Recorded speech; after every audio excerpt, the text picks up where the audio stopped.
नमस्कार, आपका बहुत बहुत स्वागत है आरएन टीवी नेशनल में। मैं हूं आपके साथ वर्षा शर्मा और रुक करेंगे देश और दुनिया की तमाम खबरों की ओर। बड़ी खबर है, आज प्रधानमंत्री नरेंद्र मोदी का असम का दौरा है। 3 विधानसभाओं में प्रचार करेंगे पीएम मोदी। बता दें कि भवानीपुर और सोरबोंग से चुनावी अभियान की शुरुआत होगी। पीएम मोदी डिब्रूगढ़ में भी भाषण देंगे। सबकी बड़ी खबर आपको बता दें, प्रधानमंत्री नरेंद्र मोदी का असम का दौरा है। तमाम तैयारियां की गई हैं पीएम के दौरे को लेकर। इसके साथ ही बता दें कि जनसभा को भी संबोधित करेंगे। इसके साथ इस वक्त की बड़ी खबर आपको बता दें, प्रधानमंत्री नरेंद्र मोदी का असम का दौरा है, जहां तमाम व्यवस्था की गई है पीएम के दौरे को लेकर। पीएम जनता को संबोधित करेंगे। इसके साथ ही बीजेपी प्रत्याशी के समर्थन में रैली और जनसभा को संबोधित करेंगे। इस वक्त की बड़ी खबर आपको बता दें, प्रधानमंत्री नरेंद्र मोदी का असम का दौरा है।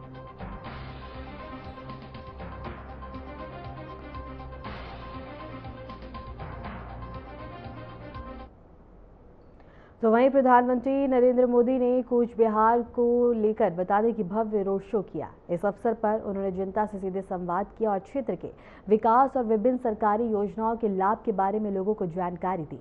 प्रधानमंत्री मोदी ने रोड शो के दौरान उपस्थित लोगों को संबोधित करते हुए कहा कि देश की प्रगति और विकास में जनता की भागीदारी बेहद ही महत्वपूर्ण है।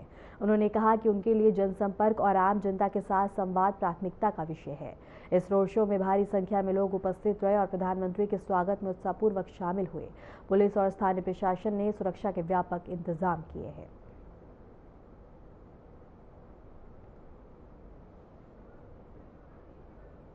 इसके साथ ही प्रधानमंत्री नरेंद्र मोदी ने भारतीय जनता पार्टी के स्थापना दिवस पर सभी पार्टी कार्यकर्ताओं को शुभकामनाएं दी।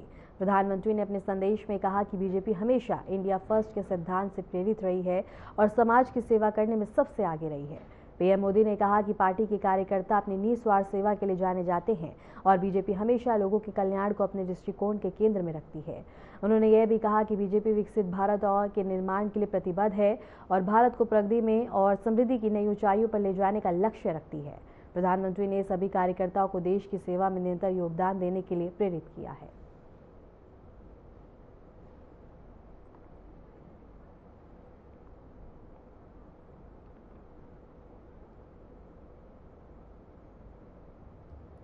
भारत में स्थित इस्लामिक रिपब्लिक ऑफ ईरान के दूतावास ने बताया कि ईरान के विदेश मंत्री ने भारत के विदेश मंत्री डॉक्टर एस जयशंकर से फोन पर बातचीत की। बातचीत में दोनों नेताओं ने द्विपक्षीय संबंधों को और भी मजबूत बनाने के तरीकों पर चर्चा की है। इसके अलावा उन्होंने क्षेत्रीय और अंतर्राष्ट्रीय घटनाक्रमों पर भी विचार विमर्श किया। दूतावास ने ट्वीट कर कहा है कि यह बातचीत दोनों देशों के बीच कूटनीतिक संबंधों और सहयोग को और भी बेहतर बनाने की दिशा में महत्वपूर्ण कदम है।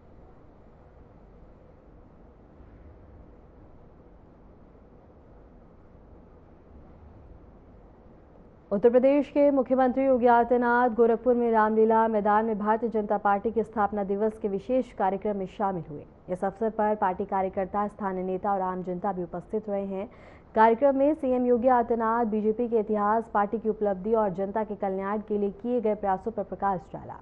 यह आयोजन पार्टी के स्थापना दिवस के अवसर पर जनता और कार्यकर्ताओं के साथ जुड़ाव बढ़ाने का महत्वपूर्ण मंच माना जा रहा है। स्थानीय प्रशासन ने कार्यक्रम को सफल और सुरक्षित बनाने के लिए व्यापक सुरक्षा इंतजाम किए हैं। कार्यक्रम में बड़ी संख्या में लोग शामिल हुए हैं।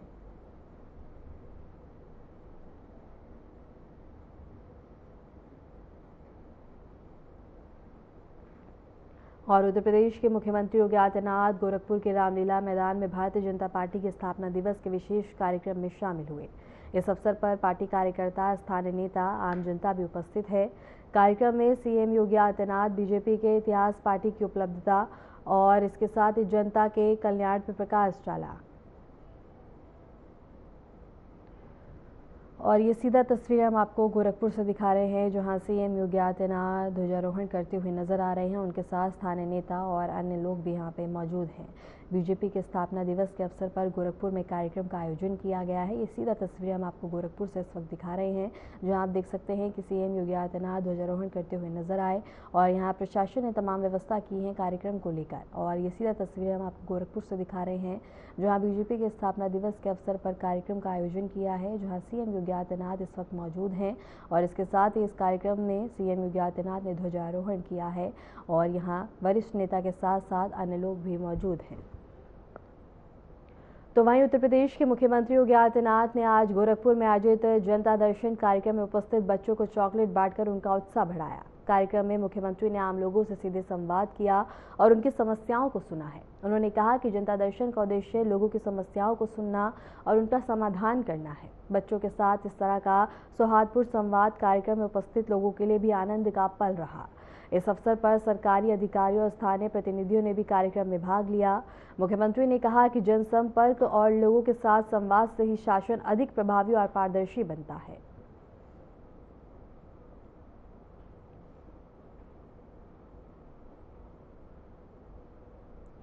हरियाणा के मुख्यमंत्री नायब सिंह सैनी गुरुग्राम पहुंचे। उन्होंने स्वतंत्रता सेनानी हॉल में आयोजित शिकायत निवारण बैठक की अध्यक्षता की। इस बैठक का उद्देश्य जनता की शिकायतों और मुद्दों को सीधे सुनना और उनका समाधान सुनिश्चित करना है। मुख्यमंत्री सैनी ने कहा कि जनता की समस्याओं का निवारण करना सरकार की प्राथमिकता है और इस बैठक के माध्यम से आम लोगों तक सरकारी सेवाओं की पारदर्शिता बढ़ाई जाएगी। बैठक में राज्य और स्थानीय अधिकारियों के साथ साथ विभागीय प्रतिनिधि भी उपस्थित रहेंगे। प्रशासन ने कार्यक्रम को सुरक्षित और सुचारू रूप से संचालित करने के लिए पर्याप्त इंतजाम किए हैं।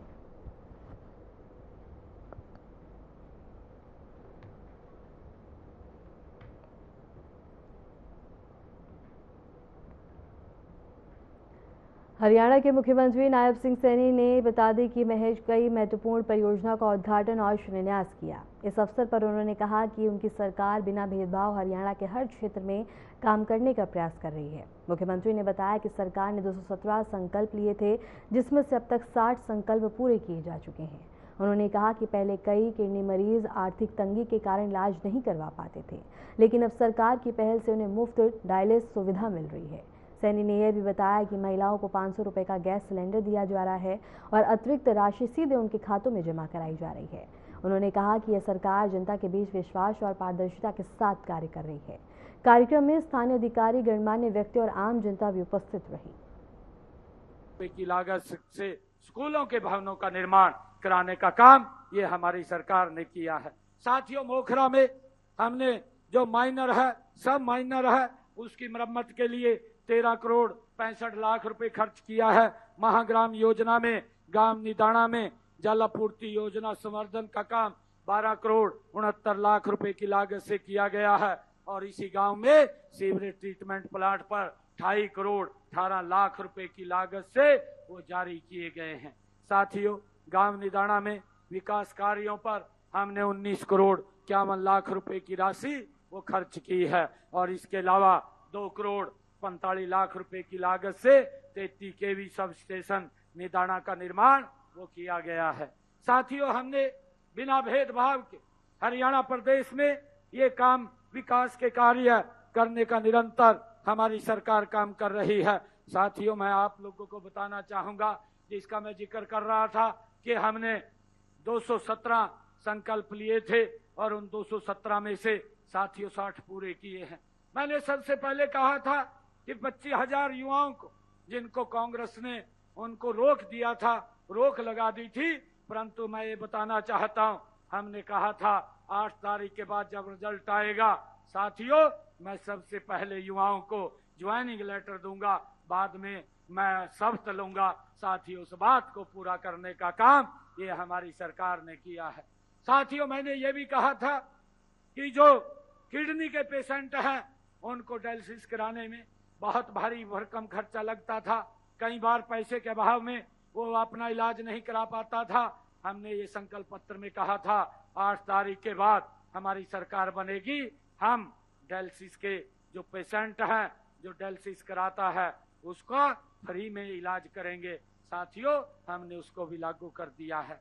हमने ये भी कहा था कि जो हमारी माताएं बहनें हैं उनकी रसोई में 500 रुपए का गैस का सिलेंडर पहुंचाने का काम हमारी सरकार करेगी और ऊपर का पैसा तो आपके खाते में पहुंचाने का काम करेंगे। मुझे गर्व है कि हमने उस काम को भी, संकल्प को भी पूरा किया है।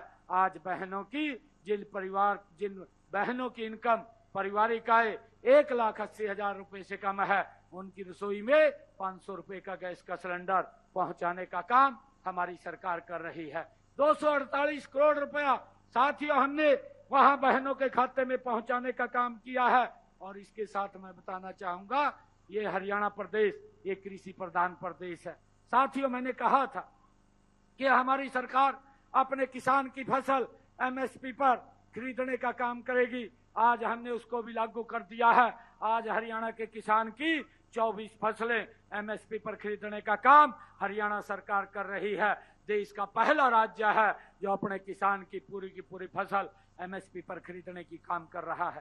साथियों, अभी रबी का सीजन चल रहा है, गेहूं की फसल आ रही है, सरसों की फसल आ रही है। हमारे विपक्षी साथी झूठ फैलाने का फिर काम शुरू कर दिया कि भाई यहाँ पर ये उनको गेट पास लेना पड़ेगा, गेट पास में दिक्कत आएगी। साथियों, मैं आज महम की इस ऐतिहासिक भूमि से आप लोगों के बीच में कहना चाहता हूं, एक भी किसान को मेरी सरकार ये दिक्कत नहीं आने देगी। एक एक दाना मेरे किसान का खरीदने का काम ये हरियाणा सरकार करेगी। साथियों, इनके पास कोई मुद्दा नहीं बचा, इनके पास कोई विषय नहीं बचा। ये झूठ फैलाने का काम करते हैं, मेरे किसान को भी गुमराह करने का काम ये लोग करते हैं।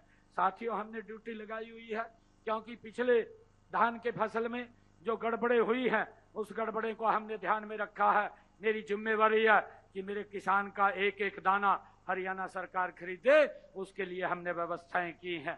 परंतु विपक्ष के लोग ये चाहते हैं, साथियों, इनके समय के अंदर जिस प्रकार का भ्रष्टाचार चलता था, अब वो भ्रष्टाचार की दुकानें लगभग बंद हो रही हैं। जब वो दुकानें बंद हो रही हैं तो कहीं ना कहीं दर्द भी हो रहा है। साथियों, मैं ये कहना चाहता हूं,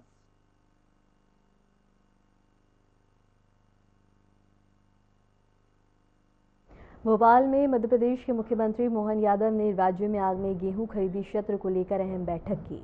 बैठक में अधिकारियों को गेहूं खरीद प्रक्रिया में किसी भी प्रकार की दिक्कतों को दूर करने और किसानों को उचित मूल्य सुनिश्चित करने के निर्देश दिए गए। मुख्यमंत्री ने कहा कि किसानों को समय पर भुगतान और पारदर्शी प्रक्रिया सुनिश्चित करना हमारी प्राथमिकता है। उन्होंने संबंधित विभागों से गेहूं संग्रह केंद्रों की तैयारी, लॉजिस्टिक व्यवस्था और गुणवत्तापूर्वक जांच की पूरी व्यवस्था समय से पूरी करने को कहा। बैठक में कृषि विभाग और राज्य सरकारी एजेंसियों के अधिकारी भी शामिल हुए। मुख्यमंत्री ने कहा कि राज्य में गेहूं खरीदी अभियान में किसी भी प्रकार की अनियमितता बर्दाश्त नहीं की जाएगी और किसानों के हितों की सुरक्षा सबसे पहले होगी।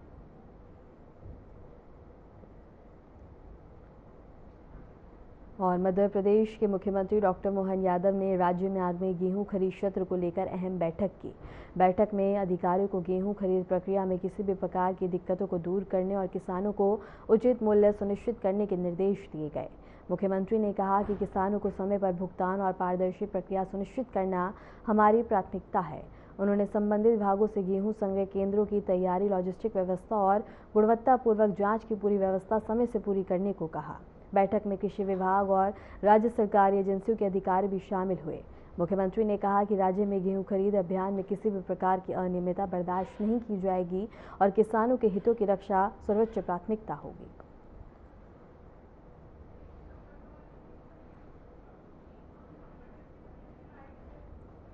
राजस्थान के मुख्यमंत्री भजन लाल शर्मा ने राजस्थान बीजेपी मुख्यालय के 47वें स्थापना दिवस कार्यक्रम में भाग लिया।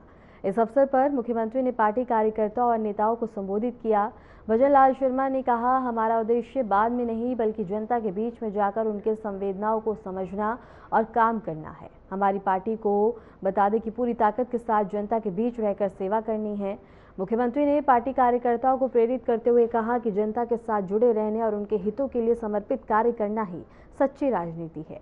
इस अवसर पर कार्यक्रम के विभिन्न वरिष्ठ नेता और पार्टी के कार्यकर्ता भी उपस्थित रहे हैं।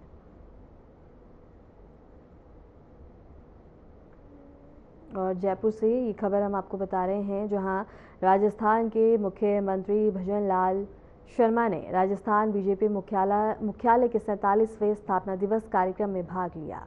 इस अवसर पर मुख्यमंत्री ने पार्टी कार्यकर्ताओं और नेताओं को संबोधित किया। सीएम ने कहा कि हमारा उद्देश्य बाद में नहीं बल्कि जनता के बीच में जाकर उनकी समस्याओं को सुनना और समझना और फिर कार्य करना है।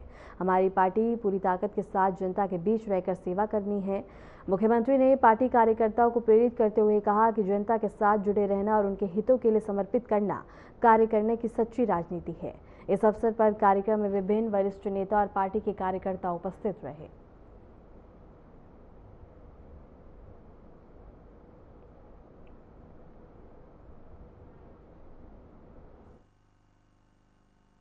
कि हम राजस्थान के अंदर, पूरे देश के अंदर, केंद्र में भी हमारी सरकार है, राज्य में भी हमारी सरकार है। हमारा हेतु बाद में होना चाहिए।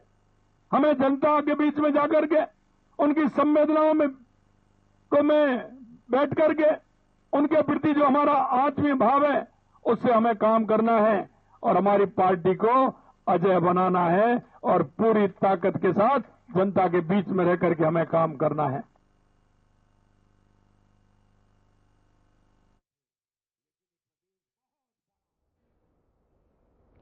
हरियाणा के पूर्व सांसद और जननायक जनता पार्टी के नेता अजय चौटाला ने आज पूर्व उप प्रधानमंत्री चौधरी देवीलाल की पुण्यतिथि पर उन्हें श्रद्धांजलि अर्पित की। इस अवसर पर अजय चौटाला अपने पार्टी नेताओं और कार्यकर्ताओं के साथ चौधरी देवीलाल मेमोरियल पहुंचे। उन्होंने कहा कि चौधरी देवीलाल ने हमेशा किसान, समाज और देश की सेवा को सबसे पहले रखा और उनकी दूरदर्शिता आज भी सभी के लिए प्रेरणा का स्रोत है।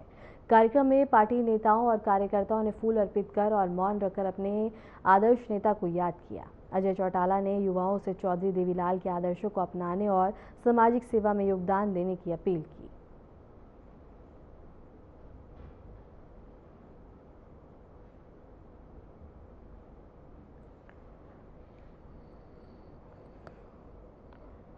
और हरियाणा के पूर्व सांसद और जननायक जनता पार्टी के नेता अजय चौटाला ने आज पूर्व उप प्रधानमंत्री चौधरी देवीलाल की पुण्यतिथि पर उन्हें श्रद्धांजलि अर्पित की। इस अवसर पर अजय चौटाला अपने पार्टी नेताओं और कार्यकर्ताओं के साथ चौधरी देवीलाल मेमोरियल पहुंचे। उन्होंने कहा कि चौधरी देवीलाल ने हमेशा किसान, समाज और देश की सेवा को सबसे पहले रखा और उनकी दूरदर्शिता आज भी सभी के लिए प्रेरणा का स्रोत है। कार्यक्रम में पार्टी नेताओं और कार्यकर्ताओं ने फूल अर्पित कर उन्हें मौन रखकर अपने आदर्श नेता को याद किया। अजय चौटाला ने युवाओं से चौधरी देवीलाल के आदर्शों को अपनाने और सामाजिक सेवा में योगदान देने की अपील की।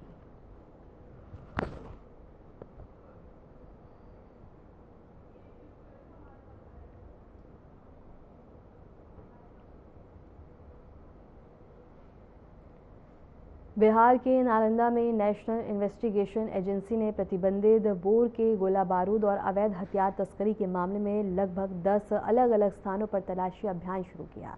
ये छानबीन एक बड़े हथियार और गोला बारूद सप्लाई नेटवर्क को उजागर करने के उद्देश्य से की जा रही है, जो कथित तौर पर उत्तर प्रदेश और हरियाणा से बिहार तक गैर कानूनी रूप से सामान लाने में शामिल थे। ये कार्रवाई पिछले साल दर्ज मामले से जुड़ी है और जिसमें पहले भी कई तलाशियां और बरामदियां और गिरफ्तारियां हुई थीं।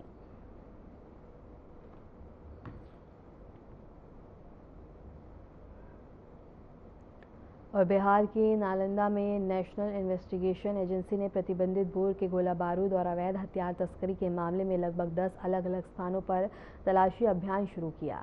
यह छानबीन एक बड़े हथियार और गोला बारूद सप्लाई नेटवर्क को उजागर करने के उद्देश्य से की जा रही है, जो कथित तौर पर उत्तर प्रदेश और हरियाणा से बिहार तक गैर कानूनी रूप से सामान लाने में शामिल था।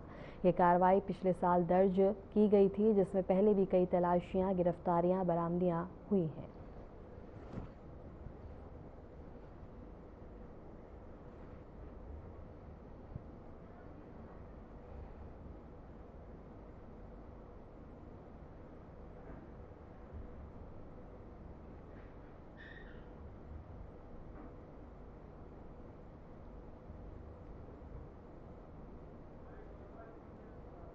बिहार के नालंदा में नेशनल इन्वेस्टिगेशन एजेंसी ने प्रतिबंधित बोर के गोला बारूद और अवैध हथियार तस्करी के मामले में लगभग 10 अलग अलग स्थानों पर तलाशी अभियान शुरू किया। ये छानबीन एक बड़े हथियार और गोला बारूद सप्लाई नेटवर्क को उजागर करने के उद्देश्य से की जा रही थी, जो कथित तौर पर उत्तर प्रदेश और हरियाणा से बिहार तक गैरकानूनी रूप से सामान लाने में शामिल था। ये कार्रवाई पिछले साल दर्ज की गई थी और इसमें पहले भी कई तलाशियां, बरामदियां और गिरफ्तारियां हुई थी। फिलहाल के लिए खबरों में इतना ही और ऐसे ही देश और दुनिया की तमाम खबरों को जानने के लिए देखते रहें आरएन टीवी नेशनल।